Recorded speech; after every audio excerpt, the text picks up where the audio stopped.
చూడండి ఇక్కడ organic compounds అనే 8 కాంపౌండ్స్ ఉంటాయి. ఫస్ట్ ఏంటి అంటే ఒకటి ఇథైల్ ఆల్కహాల్ C2H5OH అండి.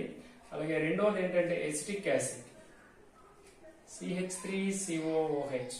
అలాగే థర్డ్ వన్ ఏంటంటే benzoic acid C6H5COOH. Okay, next fourth one ఏంటి అంటే ఎసిటాల్డిహైడ్ CH3CHO. అలాగే నెక్స్ట్ ఫిఫ్త్ వన్ ఏంటంటే ఫీనోల్ C6H5OH.